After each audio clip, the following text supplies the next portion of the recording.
ഇത് കണ്ടിട്ട് എന്താ മനസ്സിലായത്? എമർജൻസി ഡിക്ലെയർ ചെയ്തോ ലീവിലുണ്ടായിരുന്ന പട്ടാളക്കാർ തിരിച്ച് എത്രയും വേഗം എത്താൻ പറയുമ്പോൾ സാധാരണ ലീവ് കഴിഞ്ഞ് പോകുന്ന പോലെയല്ല അവർ തിരിച്ചു പോകുന്നതിന്റെ രീതികളാണ് കാണുന്നത്. കാരണം തിരിച്ചു പോയാൽ തിരിച്ചു വരുന്നൊരു ഉറപ്പില്ല. ശരിക്കും പറഞ്ഞാൽ യാത്ര പറഞ്ഞു പോവുകയാണ്. സങ്കല്പിക്കാൻ പറ്റുമോ നമുക്ക് ആർക്കെങ്കിലും? യെസ്. उसका एक छोटा सा बच्चा है जिसको अभी पापा बोलना भी नहीं आता, 2 महीने का वो बच्चा है। उस बच्चे को छोड़ करके वो बॉर्डर पे जा रहा है जहां से उसके जिंदा लौटने की कोई गारंटी नहीं है कि वो जिंदा आएगा या नहीं आएगा। शायद हो सकता है ये उसकी आखिरी मुलाकात अपने इस परिवार से हो। അവരെ കുറിച്ച് നോക്കിയാൽ 2 മാസം പ്രായമായ ഒരു കുഞ്ഞിനെ, അച്ഛനെ തിരിച്ചറിയാൻ പോലും പ്രായമാകാത്ത ഒരു കുഞ്ഞിനെ വിട്ടിട്ട് പോകുന്നു. അതുപോലെ കുടുംബാംഗങ്ങളെ എല്ലാവരും പിരിഞ്ഞു പോകുന്നു. ബോർഡറിലേക്ക് പോയാൽ തിരിച്ചു വരുമെന്ന് യാതൊരു ഉറപ്പുമില്ലാത്തൊരു പോക്കാണ്. ആ ഒരു വേർപിരിയലിന്റെ രംഗങ്ങളാണ് നമ്മൾ കാണുന്നത്. ये सब लोग इसलिए भावुक हैं क्योंकि ये जिन बच्चों को विदा कर रहे हैं, जिन अपनों को विदा कर रहे हैं, उनकी कोई गारंटी नहीं है कि वो जिंदा वापस आएंगे या नहीं। അപ്പോ അങ്ങനെ പോകുമ്പോൾ അവര് തിരിച്ച് ജീവനോടെ വരുമെന്ന് യാതൊരു ഉറപ്പുമില്ല എന്നുള്ളത് കൊണ്ടാണ് ഇങ്ങനെ ഒരു രംഗം നമുക്ക് കാണാനിടയാവുന്നത്. एक छोटी सी बच्ची अभी आपको दिखाई देगी जो अपने पिता को बाय बाय कहने आई है। उसे नहीं पता कि शायद वो आखिरी बार बाय कर रही होगी। उस पिता के दिल पर क्या बीत रही होगी जो उस बच्ची को छोड़ करके जा रहा है बॉर्डर पर। അപ്പോ ആ ഒരു കൊച്ചുകുട്ടി അച്ഛന് ഒരു സല്യൂട്ട് കൊടുത്ത് യാത്ര അയക്കുകയാണ്. തിരിച്ചു വരുമെന്ന് യാതൊരു ഉറപ്പുമില്ല. क्यों गए ये लोग बॉर्डर पे? जब जिंदा लौटने की गारंटी नहीं थी तो क्यों गए? Why? തിരിച്ചു വരാമെന്ന് ഉറപ്പില്ലെങ്കിൽ പിന്നെ എന്തിനാ അവർ പോയത്? അവർക്ക് പോകാതിരുന്നോടെ എന്തിനാ അവർ പോയത്? Why?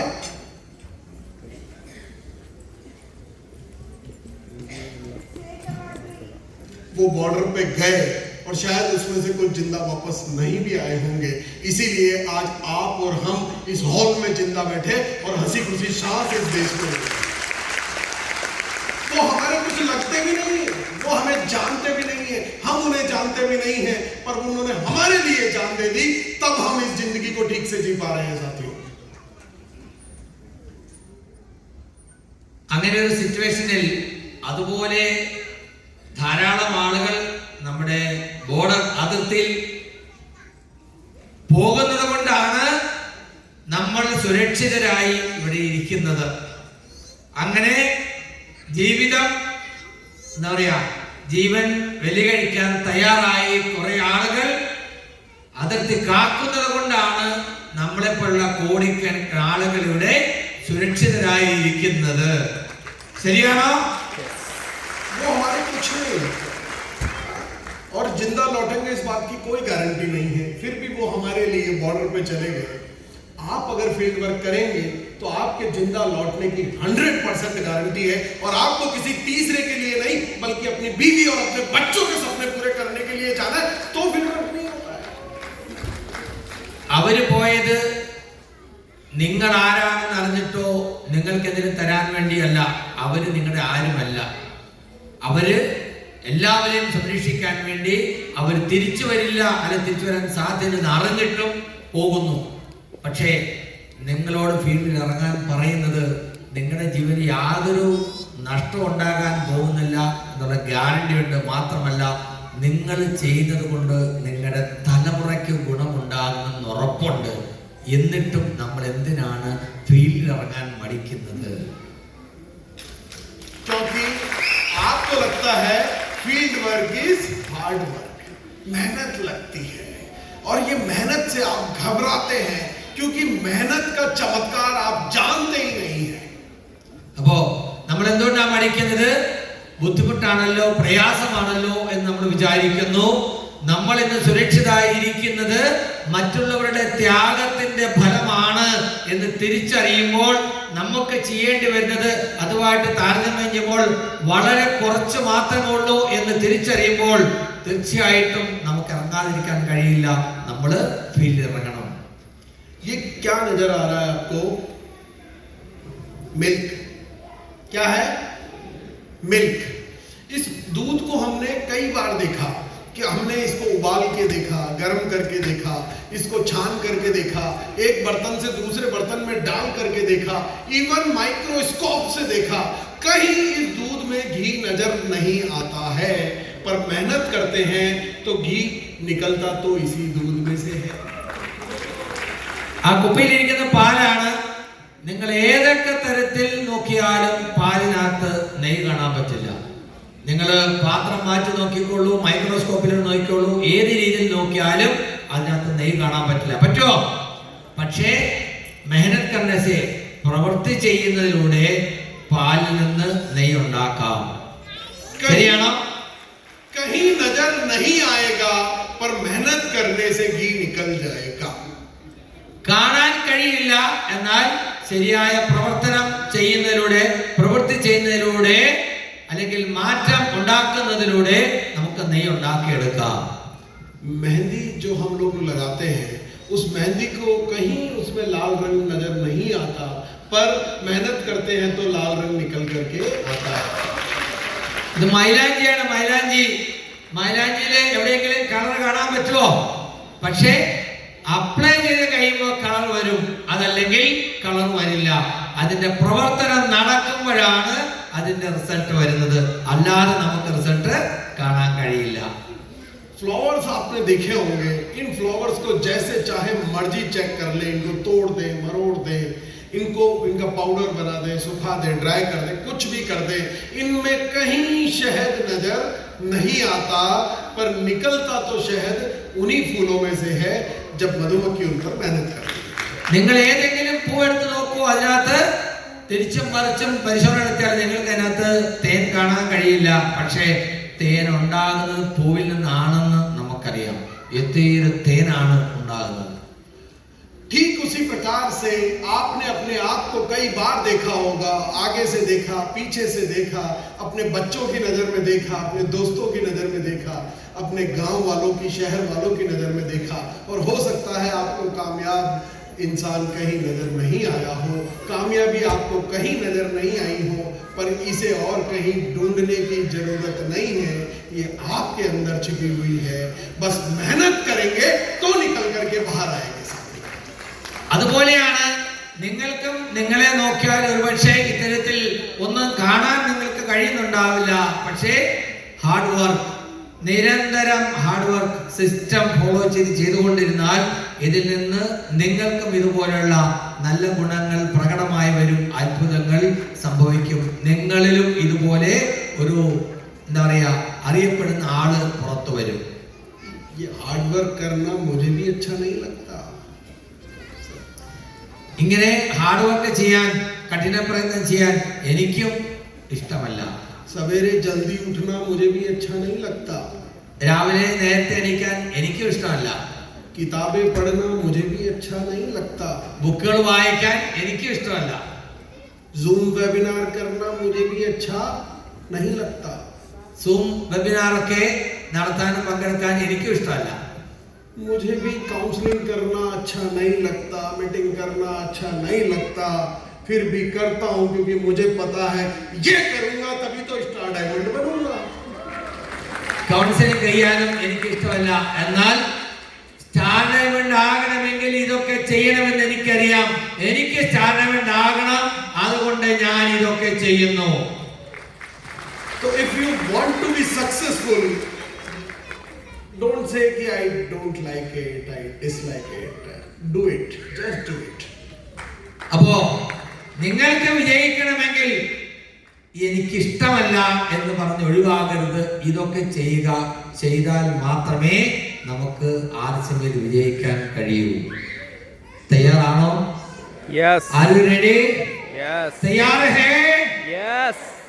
इन 2 स्लाइड में आपको पूरा आरसीएम समझाना चाहता हूं.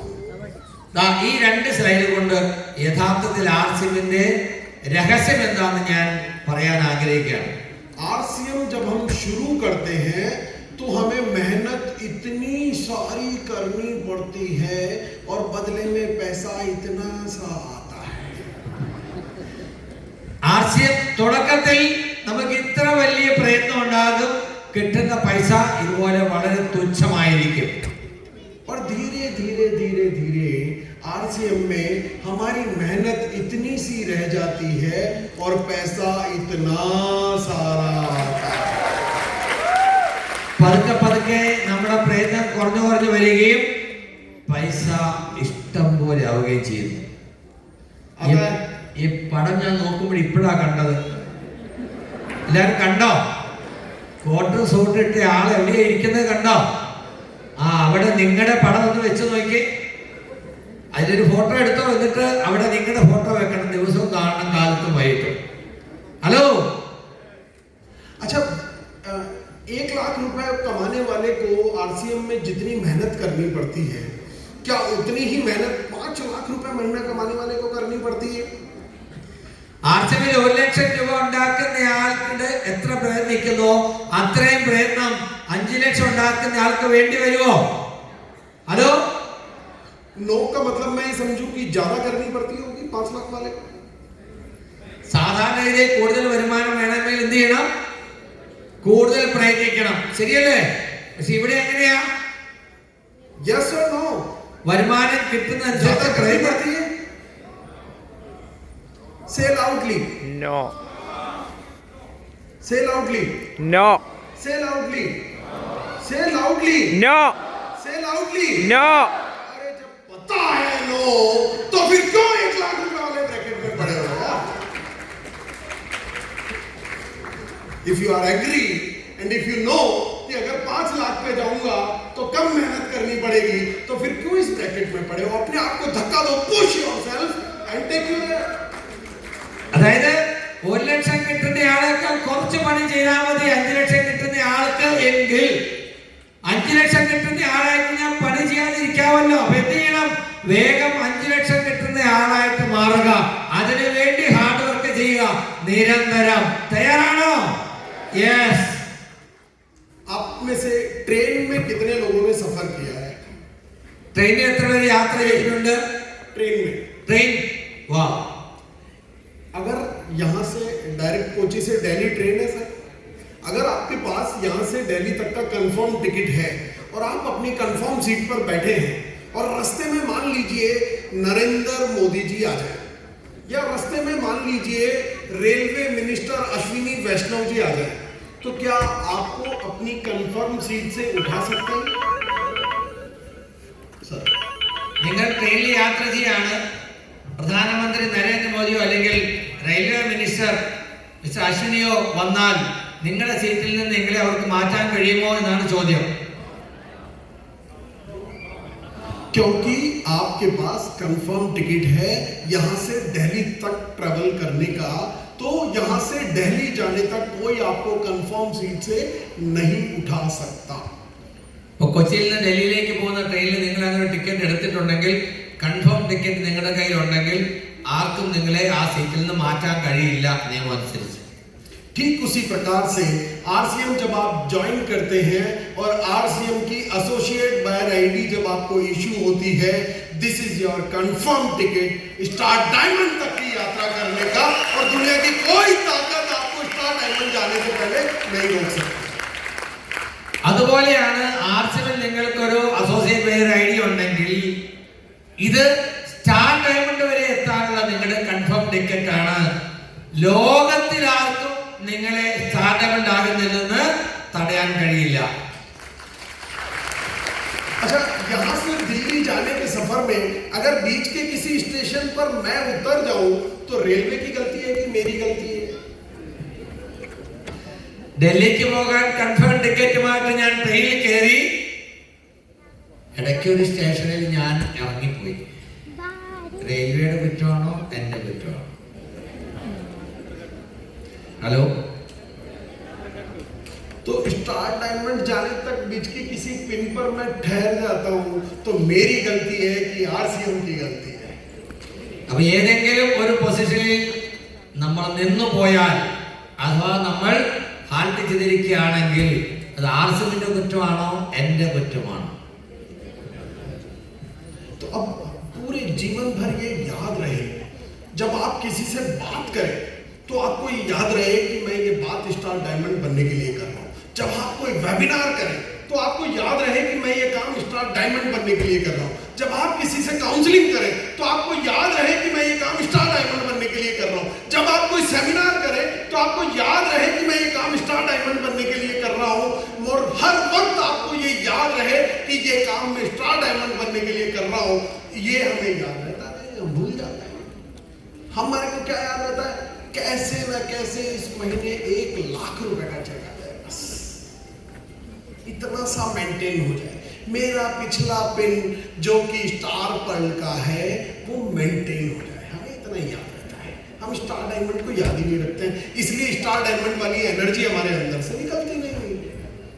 तो നമ്മൾ എന്തെങ്കിലും ഒരു കാര്യം ചെയ്യുമ്പോൾ അത് സെമിനാർ അറ്റൻഡ് ചെയ്യുകയാണെങ്കിലും സെമിനാർ എടുക്കുകയാണെങ്കിലും കൗൺസിലിംഗ് ചെയ്യുകയാണെങ്കിലും പ്രൊഡക്റ്റ് സെയിൽ ചെയ്യുകയാണെങ്കിലും ഫീൽഡ് വർക്ക് ചെയ്യുകയാണെങ്കിലും എന്ത് ചെയ്യുമ്പോഴും ഇത് എനിക്ക് സ്റ്റാർ ഡയമണ്ട് ആകാനാണ് എന്നുള്ള ബോധ്യം എപ്പോഴും ഉണ്ടായിരിക്കുക. സ്റ്റാർ ഡയമണ്ട് ആകണം എന്നുള്ള ആ ഒരു ആഗ്രഹമായിരിക്കും നിങ്ങളെ കൊണ്ടത് ചെയ്യിപ്പിക്കേണ്ടത്. അതല്ലാതെ ഇപ്പോഴത്തെ നമ്മുടെ പൊസിഷൻ എങ്ങനെയെങ്കിലും ഒന്ന് നിലനിർത്തിയാൽ മതി, ഇത് മതി, ഇങ്ങനെ ആയാലും മതി എന്നുള്ള ആറ്റിറ്റ്യൂഡിൽ കുറഞ്ഞ എനർജിയോട് കൂടി നമ്മൾ ചെയ്യാൻ തുടങ്ങിയാൽ ഒരിക്കലും നമുക്ക് അവിടെ എത്താൻ പറ്റില്ല. ആ എനർജി നമുക്ക് എപ്പോഴും നിലനിർത്താൻ കഴിയണം. ഞാൻ ചെയ്യുന്ന ഓരോ പ്രവൃത്തിയും എന്നെ സ്റ്റാർ ഡയമണ്ട് ആക്കാൻ വേണ്ടിയാണ് എന്നുള്ള തിരിച്ചറിവ് നമുക്കുണ്ടാവണം. मैंने अपने आप को याद दिलाने के लिए एक फार्मूला बना रखा है, बता दूं कि कैसे मैं अपने आप को याद दिलाता हूं कि मैं रोज स्टार डायमंड बनने के लिए आज मैं जगा हूं, मुझे स्टार डायमंड बनने के लिए कुछ करना है, बता दूं. അങ്ങനെ സ്റ്റാർ ഡയമണ്ട് ആകാൻ വേണ്ടിയാണ് ഞാൻ ഓരോ ദിവസവും ഉണർന്നെണീക്കുന്നത് എന്ന് എന്നെ ഓർമ്മിപ്പിക്കാൻ എനിക്കൊരു സൂത്രവാക്യമുണ്ട്. കേൾക്കണോ? ഇങ്ങനെ പറഞ്ഞാൽ പറ്റില്ല, കേൾക്കണോ?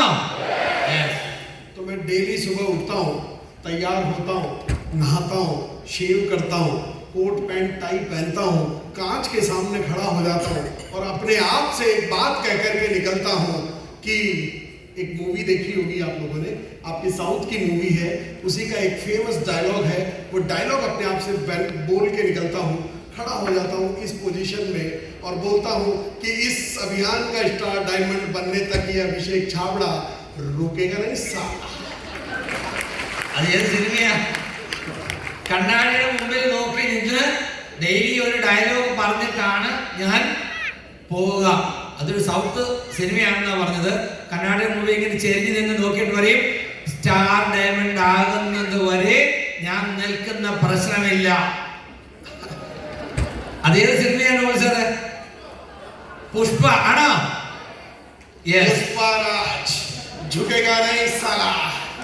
तो स्टार डायमंड बनने तक अभिषेक छावला रुकेगा नहीं साला. ഇത് പറഞ്ഞിട്ട് വേണം നിങ്ങൾ വീട്ടിൽ ഇറങ്ങാൻ. സ്റ്റാർ ഡയമണ്ട് ആകാതെ ഞാൻ നിൽക്കുന്ന പ്രശ്നമില്ല.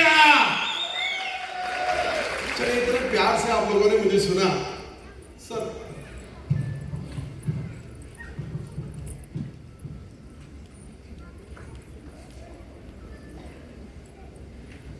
चलिए, एक बहुत इंपॉर्टेंट चीज आप सिखाना चाहता हूं मैं आप लोगों को, क्योंकि क्या प्रॉब्लम होती है, सारी प्रॉब्लम हमारे ब्रेन में है.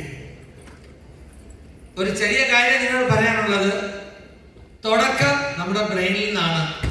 അതുകൂടെ ഒന്ന് മനസ്സിലാക്കാൻ കാര്യങ്ങൾ വളരെ എളുപ്പമാണ്. ये जो हमारा ब्रेन है ना, मैं थोड़ा सा, हाँ ये ब्रेन, इस ब्रेन के अंदर कोई बैठा है ना? यस सर, प्लीज बोलते रहिए. നമ്മുടെ തലച്ചോറിനകത്ത് ഒരാൾ ഇരിപ്പുണ്ട്.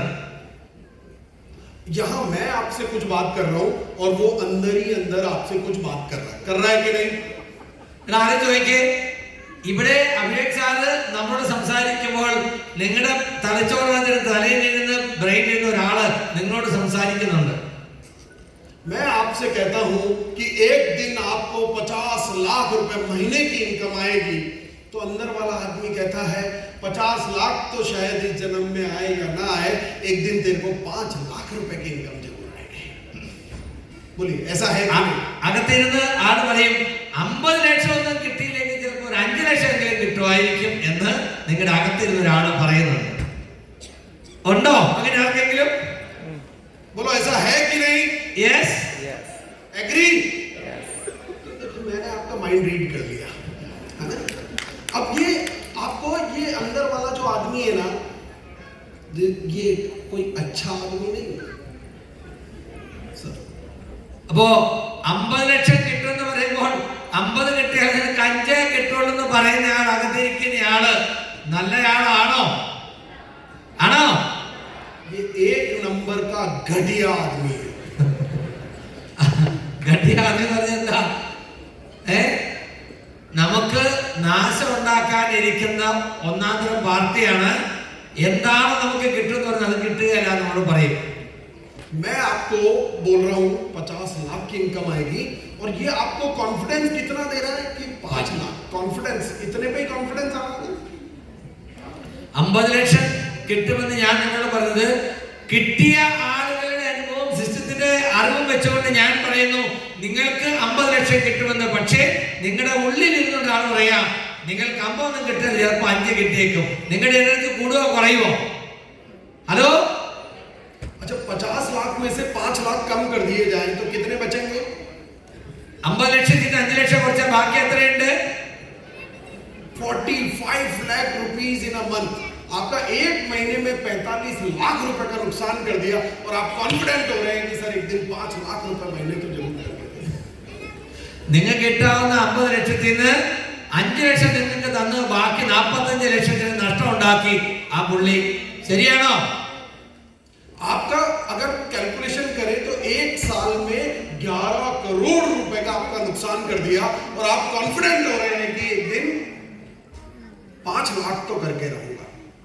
നിങ്ങൾക്ക് ഒരു വർഷം എത്ര കോടിയുടെ നഷ്ടമാണ്? 45 ലക്ഷം മന്ത്ലി വീതം കൊടുക്കുമ്പോൾ എത്ര കോടിയുടെ നഷ്ടമാണ് ഈ ഒരൊറ്റ ചിന്താഗതി കൊണ്ട് നമുക്ക് ഉണ്ടാക്കുന്നത്? तो बताइए अंदर वाला अच्छा आदमी है कि बुरा? ഹലോ, അങ്ങനെ ഉള്ളിലിരിക്കുന്ന ആൾ നല്ലയാളാണോ മോശമാണോ? മോശം. अब ये आदमी बेसिकली ये क्या करता है, ये आपका लेवल ये डिसाइड करता है कि 50 लाख तेरा लेवल नहीं है, तेरा लेवल है 5 लाख। ये कौन होता है हमारा लेवल डिसाइड करने वाला? അപ്പോ നമ്മുടെ ബ്രെയിനിൽ ഇരുന്നു കൊണ്ട് നിങ്ങളുടെ ലെവൽ നിശ്ചയിക്കുന്ന ഇങ്ങനെ ആരാണ് ലെവൽ തീരുമാനിക്കേണ്ടത്? നിങ്ങളാണോ? നിങ്ങളുടെ ബ്രെയിന് തിരിക്കുന്ന ഈ കീടമാണോ? भगवान ने कोई लेवल नहीं बनाया।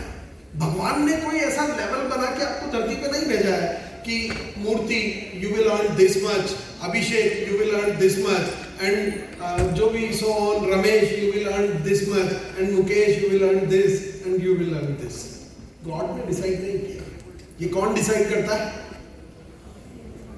ये अंदर बैठा हुआ आदमी जो कि अच्छा आदमी नहीं है। അതായത് നിങ്ങൾ ഇത്ര സമ്പാദിക്കണം എന്ന് ആർക്കും ഒരു ഡിസിഷൻ കൊടുത്തിട്ടല്ല ദൈവം ഇങ്ങോട്ട് ഒരാൾക്കും പറഞ്ഞു വിട്ടത്. പക്ഷേ നിങ്ങൾക്ക് കിട്ടാനുണ്ടായിട്ട് നിങ്ങളെ കൊണ്ട് അത്ര പറ്റില്ല, ഇത്രയും പറ്റൂ എന്ന് പറഞ്ഞ് നമ്മളെ പിന്തിരിപ്പിക്കുന്ന നമ്മുടെ ബ്രെയിനുള്ളിലുള്ള ആളെയാണ് നമ്മൾ തിരിച്ചറിയേണ്ടത്. അത് നമുക്ക് ഗുണത്തിനല്ല, നമുക്ക് ദോഷത്തിനാണ്. നല്ല കാര്യം പറഞ്ഞു തരുമ്പോൾ ഇത് നിങ്ങളെ കൊണ്ട് പറ്റില്ല, ഇത് നിങ്ങൾക്ക് കിട്ടില്ല, ശരിയാവില്ല എന്ന് പറഞ്ഞ് നമ്മളെ പിന്തിരിപ്പിക്കുന്നു. हम पूरा दोष गॉड को देते हैं, है ना? मैं आपसे कह रहा हूँ एक दिन आपके घर के बाहर मर्सिडीज कार खड़ी होगी, और ये अंदर वाला आदमी कहता है Mercedes is not possible for you I think, but one day you will buy A Scorpio, A Tata safari, because Mercedes आपका लेवल से ऊपर है ना? ये कौन बता रहा है आपको? अंदर बैठा हुआ आदमी। അതേപോലെ നിങ്ങൾക്ക് ഒരു ദിവസം നിങ്ങളുടെ വീടിന് മുമ്പിൽ ഒരു മെർസിഡസ് വരും, നിങ്ങളൊരു മെർസിഡസിന്റെ ഉടമയാകും എന്ന് പറയുമ്പോൾ നിങ്ങളുടെ ഉള്ളിലിരിക്കുന്ന ആൾ പറയും, മെർസിഡസ് ഒന്നും നിനക്ക് വരാൻ പോകുന്നില്ല, നിനക്കതിന് പറ്റില്ല, വല്ല സഫാരിയൊക്കെ ചിലപ്പോൾ വന്നേക്കാം എന്ന് പറയും. अच्छा ये हमारा लेवल डिसाइड करने वाला। अच्छा हम सारा जिंदगी में कुछ भी अच्छा नहीं होता है ना, तो हम किसको ब्लेम करते हैं? गॉड को, कि हे भगवान तूने हमारे साथ अच्छा नहीं किया। അപ്പോ നമ്മൾ വിചാരിച്ച പോലെ നടന്നില്ലെങ്കിൽ, നമ്മൾ ആഗ്രഹം നടന്നില്ലെങ്കിൽ നമ്മൾ ദൈവത്തിനെ പഴവറിയും. ശരിയല്ലേ? ദൈവം എനിക്കിട്ട് പണി തന്നു, ശരിയായില്ല, കുറ്റപ്പെടുത്താറില്ലേ? भगवान कहता है कि यार राजस्थान से आदमी आया था ये बताने के लिए कि एक दिन तू 50 लाख रुपए महीना कमाएगा, पर तूने खुद ने कहा कि 50 लाख तो शायद इस जन्म में आए ना आए, 5 लाख लेकर के और जरूर मैं 5 लाख जरूर कमा लूंगा। तो भगवान ने कहा ओके आमीन तथास्तु। അപ്പോ രാജസ്ഥാനിൽ ഒരാളെന്ന് പറയാ നിങ്ങൾക്ക് 50 ലക്ഷം കിട്ടും എന്ന്. അപ്പോ നിങ്ങൾ പറയാ ഇല്ല എനിക്ക് 50 ലക്ഷം കിട്ടില്ല 5 ഉള്ളൂ. അപ്പൊ ഭഗവാൻ പറയും രാജസ്ഥാനിൽ നിന്ന് ഒരാളെ വിട്ട് ഞാൻ പറയിപ്പിച്ചതാ നിങ്ങൾക്ക് 50 ലക്ഷം കിട്ടുമെന്ന്, പക്ഷേ നിങ്ങളത് വേണ്ടെന്ന് വെച്ചു, പിന്നെ എന്ത് ചെയ്യും? അങ്ങനെ മതി എന്ന്. ऊपर वाले से बेहतर इस दुनिया में कोई हो नहीं सकता। देखिए आपका अगर बच्चा है जो कॉन्फिडेंट नहीं है बाइक चलाने के लिए, तो क्या आप उसे बाइक की चाबी देकर के मार्केट में भेज देते हैं क्या? നിങ്ങൾ ആലോചിച്ച് നോക്കൂ, ദൈവം ശരിക്കും എല്ലാ കാര്യങ്ങളും പ്ലാൻ ചെയ്ത് തന്നെയാണ് ചെയ്യുന്നതെന്ന്. നിങ്ങളുടെ മകന് നന്നായിട്ട് ബൈക്ക് ഓടിക്കാൻ അറിയില്ല, ശരിക്കും പഠിച്ചിട്ടില്ലെങ്കിൽ ബൈക്കിന്റെ താക്കോൽ കൊടുത്ത് അവനെ നിങ്ങൾ മാർക്കറ്റിൽ പറഞ്ഞു വിടുവോ? അറിവുള്ള മാതാപിതാക്കളെ പറഞ്ഞു വിടുവോ? ഇല്ല. अपने बच्चे को हम वो चीज नहीं दे रहे हैं जिसका कॉन्फिडेंस उसको नहीं है। भगवान आपको 50 लाख रुपए दे दे जिसका कॉन्फिडेंस आपको नहीं है। നിങ്ങൾ മനസ്സിലാക്കുക, വണ്ടി ഓടിക്കാൻ അറിയത്തില്ലാത്ത കൊച്ചിന് നിങ്ങൾ മാർക്കറ്റിൽ പറഞ്ഞു വിടില്ല. എന്നാൽ നിങ്ങൾക്ക് 50 ലക്ഷം തരാനുള്ള കോൺഫിഡൻസ് ദൈവത്തിനുണ്ട്, പക്ഷെ അത് വാങ്ങാനുള്ള കോൺഫിഡൻസ് നിങ്ങൾക്കില്ല. പിന്നെ എങ്ങനെ ശരിയാകും? तो नहीं देंगे ना, आप अपने सगे बच्चे को नहीं दे रहे, भगवान आपको कैसे दे देगा? सर आप प्लीज एक बार जल्दी से स्टेज पर आइए। सर आइए ना, आ जाइए। सर आइए, कम फास्ट, आ जाइए। ഒരാൾക്ക് ഒരു ചാൻസ് ഉണ്ട്, നല്ലൊരു കൈയടി കൊടുക്കാം നമുക്ക്. യെസ്, आपका नाम क्या है sir? What is your name? संतरे बाबू। प्लीज सेंटर में आ जाइए। एक बार सर के लिए तालियां बजा दें जोर से। നല്ലൊരു കൈയടി ചന്ദ്രബാബു സാറിന് വേണ്ടിയിട്ട്. നോക്കൂ, 2500 പേര് വന്നു. തിരുവനന്തപുരത്ത് നിന്ന് ചന്ദ്രബാബു സാറിനാണ് അഭിഷേക് ചന്ദ്ര സാറിന്റെ സെലക്ഷൻ കിട്ടിയത്. आज आप अंबानी जी से मिले हैं, मुकेश अंबानी से, और वो आपसे बहुत खुश हुआ है और खुशी में उसने कहा है कि आपको क्या चाहिए, कितना रुपया चाहिए आप बोल दीजिए। क्या बोला उसने? कितना रुपया आपको चाहिए वो आप बताइए, मैं आपसे बहुत खुश हूँ। तो कितना रुपया आप मांगना चाहेंगे? Do you understand? അതായത് അംബാനി നിങ്ങളൊന്ന് കാണുകയാണ്. അപ്പൊ അദ്ദേഹം പറയുന്നു, ചന്ദ്രബാബു എനിക്ക് വളരെ സന്തോഷമായി, നിങ്ങൾക്ക് എത്ര പൈസ വേണമെങ്കിലും ഞാൻ തരാൻ തയ്യാറാണ്, നിങ്ങൾക്ക് എത്ര പൈസ വേണമെന്ന് ചോദിച്ചാൽ ചന്ദ്രബാബു എത്ര രൂപ ചോദിക്കുമെന്നാ ചോദിച്ചു. മുകേഷ് അംബാനിക്ക് കിട്ടുന്ന പോലുള്ള പണം വേണം. എത്ര എണ്ണം എമൗണ്ട് പറയണേ? നിങ്ങൾക്ക് കിട്ടുന്നതല്ലേ, എത്ര വേണം? എനിക്ക് വേണ്ടത് 50 lakh. 50 lakh. Amount 50 lakhs. Star ഡയമണ്ടിന്റെ എമൗണ്ട്. वो स्टार डायमंड नरसिम्हा से उसको पैसा आया, उसके पास पैसा कितना 50 लाख सर, 50 लाख मांगा. उसके पास इतना टाइम भी नहीं है कि आपकी 4 लाख चाहिए। 50 lakhs. कितना? 50 lakhs. सर के लिए जोरदार तालियां बजा दीजिए। Thank you very much, thank you. कितना मांगा सर ने? हाँ जी, किससे मांगा? किससे? अंबानी ने अभी अपने बेटे की शादी की थी तो ही spend 5,000 crore rupees.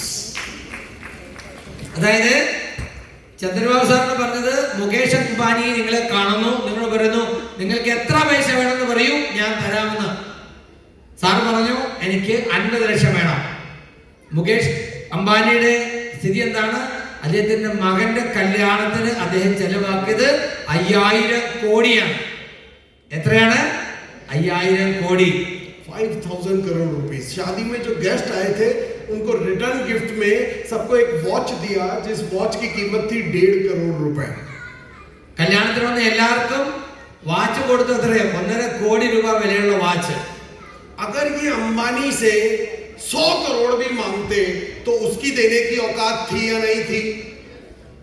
Chandrababu sir ഒരു 150 കോടി ചോദിച്ചാൽ അത് കൊടുക്കാനുള്ള കഴിവുള്ള ആളാണ് അംബാനി. ചോദിച്ചെന്താ? നിങ്ങൾക്ക് എത്ര പൈസ വേണമെങ്കിലും തരാം, എത്ര വേണം ചോദിക്കാനാണ് പറഞ്ഞത്. ഒരു 150 കോടി ചോദിച്ചാൽ കൊടുക്കാനുള്ള കഴിവ് മുകേഷ് അംബാനിക്ക് ഉണ്ടോ? ഉണ്ട്.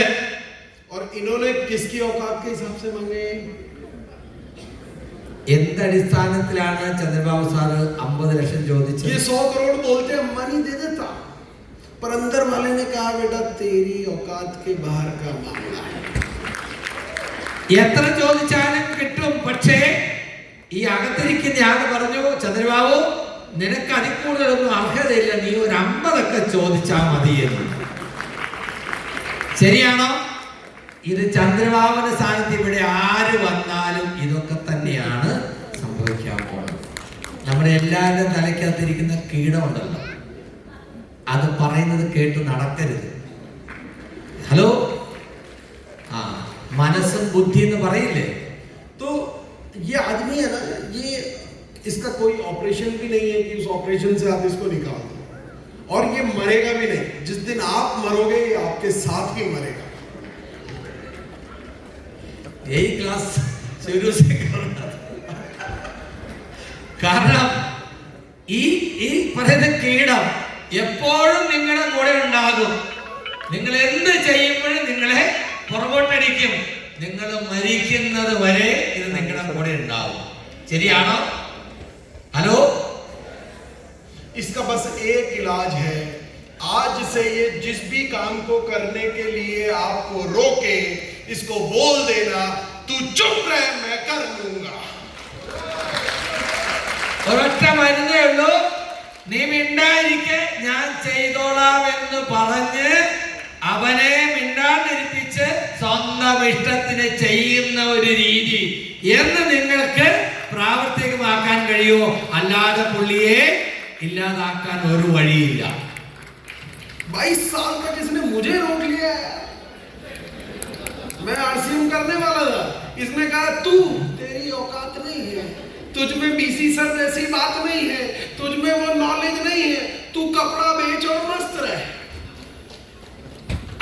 ആ കീടമാണ് 22 വർഷം എന്നെ ആർസിയം ചെയ്യാതെ തടഞ്ഞത്. എന്നോട് പറഞ്ഞു, നീ ടെക്സ്റ്റൈൽ ബിസിനസ് ചെയ്താൽ മതി, നീ ഒന്നും ചെയ്യണ്ട. ബിസി സാറിനെ പോലെ നിനക്ക് സംസാരിക്കാൻ അറിയത്തില്ല, നിനക്ക് കാര്യങ്ങൾ അറിയത്തില്ല, നീ ചെയ്യണ്ട, നീ ഈ ടെക്സ്റ്റൈൽ ബിസിനസ് മാത്രം ചെയ്താൽ മതി എന്ന് പറഞ്ഞു ആ കീടം. 2.5 साल पहले जब मैंने आरसीएम फिर करने के लिए शुरू किया, तब भी इसने मुझे डराया था, पर मुझे फार्मूला पता चल गया था, इसलिए मैंने इसे बोला तू चुप रह मैं कर लूंगा. 2 വർഷം മുമ്പ് ഞാൻ ചെയ്യുമ്പോഴും ഇങ്ങനെ അകത്ത് എന്നോട് പറയും, വേണ്ട, നീ ഇതിന് പോകണ്ട, നിനക്ക് പറ്റില്ല. അപ്പൊ ഞാൻ പറഞ്ഞു, നീ മിണ്ടാതിരിക്കെ, എനിക്കറിയാം എന്ത് ചെയ്യണമെന്ന്. तो ये आपको भी डराएगा. ഹലോ, ഈ പുള്ളി നിങ്ങളെയും ഉള്ളിൽ ഇരുന്ന് പേടിപ്പിക്കും. നിന്നെ കൊണ്ട് പറ്റില്ല, നിനക്ക് കഴിയില്ല, ഇത്ര നിനക്ക് ആവശ്യമില്ല എന്ന് പറഞ്ഞ് നിങ്ങളെ പിന്തിരിപ്പിക്കും, പേടിപ്പിക്കും. ये आपको भी डराएगा. बस आपको यही बोलना है कि तू चुप रह मैं कर लूंगा. എന്ത് ചെയ്യണം? നീ മിണ്ടാതിരി, ഞാൻ ചെയ്തോളാം എന്ന് പറയാനുള്ള ചങ്കൂറ്റം ഉണ്ടാകും. आपकी कोई लिमिट नहीं है. You all are limitless. तो बोल सकते हैं मेरे साथ, रिपीट कर सकते हैं. तो एक बार अपनी जगह पे खड़े हो जाइए. എല്ലാവരും ഒന്ന് എഴുന്നേറ്റ് നിൽക്കൂ. അപ്പൊ നിങ്ങളിത് പറയണം. എന്താണ്? നിങ്ങൾ എല്ലാവരും പറഞ്ഞു തരും. ലിമിറ്റ്ലെസ് എന്ന് പറഞ്ഞാൽ പരിധിയില്ലാത്തവരാണ് നാം ഓരോരുത്തരും എന്നുള്ളൊരു സത്യം നമ്മൾ തിരിച്ചറിയണം. നമ്മുടെ ഉള്ളിലിരുന്നുകൊണ്ട് നമ്മളെ പിന്നോട്ട് വലിക്കുന്ന ആ ഒരു ചിന്താഗതിയെ മറികടക്കാൻ, ഓവർടേക്ക് ചെയ്യാൻ എന്ന് നമുക്ക് കഴിയുന്നുവോ അന്ന് മാർക്കറ്റ് സക്സസിലേക്കുള്ള പ്രയാണം നമുക്ക് തുടരാൻ കഴിയും. दोनों हाथों को फुल पोजीशन में बनाकर रिपीट करना है. I am limitless. I am limitless. I am limitless. I am limitless. I am limitless. I am limitless. I am limitless. Thank you very much. इतने प्यार से आप लोगों ने मुझे सुना, इसके लिए बहुत बहुत धन्यवाद. Thank you.